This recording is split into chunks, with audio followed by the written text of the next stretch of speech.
We do not confirm or deny the truth of any story, but our stories are narrated based on the accounts of real individuals and the events that have happened to them.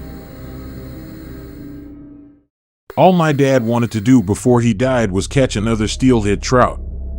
He told me stories of how, as a boy, he fished a remote section of the Snake River every summer, catching enormous steelhead that weighed over 40 pounds.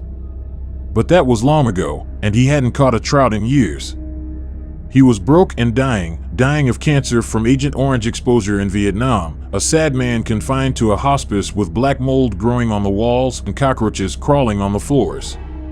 He spent all day sitting on an 8-gallon plastic bucket by the hospice's tiny pond, fishing with a homemade cane pole.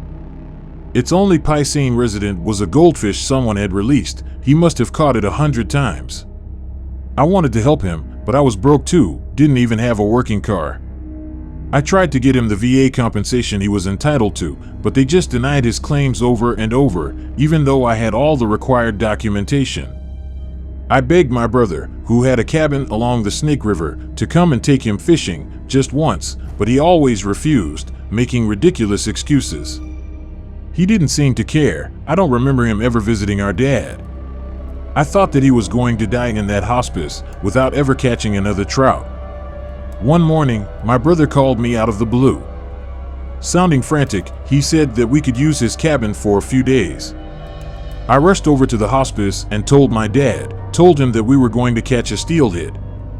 That was the first time I saw him smile in years. We set off that very afternoon. I had to pawn my wedding ring to come up with the money to rent a car, but I knew it would be worth it. As we neared my brother's cabin, my dad started smiling, telling me how he fished these waters as a boy. We stopped at a bait shop a few miles from the cabin. The proprietor, a grizzly old man, stared at me as we entered. "What the hell are you doing here?" he growled at me. "Just getting some bait," I replied. "I thought you knew enough not to show your face around these parts." I was confused for a few seconds, then I realized what was going on. "You must be mistaking me for Jamie, my brother," I said, wondering what he did to upset the old man behind the counter. "Get out," he growled. Okay, I said, as we left. I tried to calm my dad, told him that it was no big deal, that we could easily dig for worms. We arrived at the isolated log cabin a little before sunset. It was set back a few hundred feet from the river in a cluster of cottonwood trees. Bloody footprints led up to the front door. I didn't think too much of them at the time, just thought that my brother had gone hunting and gotten blood on his boots. The key was under the mat, as my brother said it would be. It was a fairly small cabin, about 200 square feet. 2 bunk beds had been pushed against one wall. Opposite it was a sofa, above which an 8-point whitetail buck head had been mounted, and a small cast iron stove. 3 fishing rods were leaning up against one wall, and 2 Remington bolt-action rifles were resting on a gun rack. My dad, tired from the long journey, collapsed on the couch. I went outside to look for the outhouse. As I was following a narrow dirt trail, stamped with bloody footprints, I glimpsed the day's last light reflect off something coppery hidden amongst the shrubs on my right. I hurried over to it. It was a moonshine still. That might explain why my brother never wanted us to come over. I continued following the trail. As I came around a bend, I saw 3 bodies. 2 men, dressed in camouflage, and a woman. Their hands were bound behind their backs, and they had been shot in the back of their heads, execution style. Maggots were crawling over their flesh, and they smelled of rot. I wondered if my brother was an intended victim, or if he was the killer. Had he sent me to this cabin to try to frame me for the killings? I didn't think he would do that, but I wasn't certain.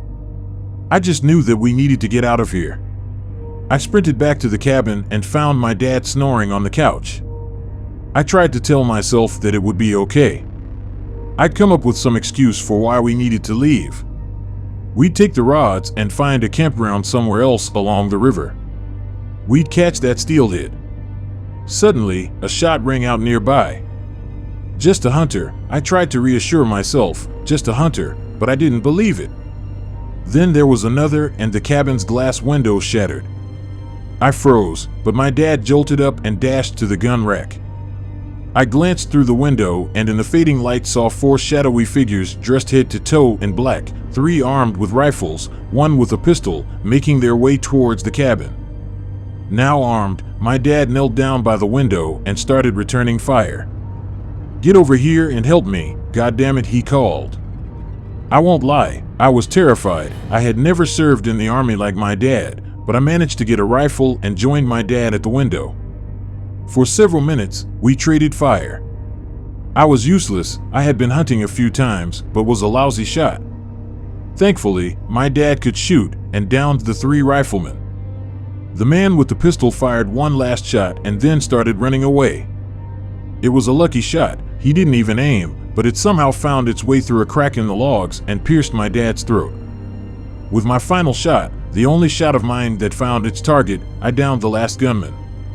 I turned to my dad, who was lying on the floor, coughing up blood. I applied pressure to his neck, trying in vain to stop the flow of blood. "You're going to make it," I told him. "Don't give up, we're going to catch a steelhead. It'll be the biggest one you've ever seen, 50 pounds, a state record. Just hang in there." But his breathing was growing weaker and weaker.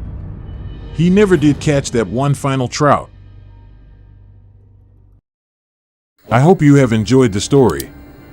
To hear more stories, be sure to subscribe to the channel and let us know how you feel by liking and leaving your comments about your emotions.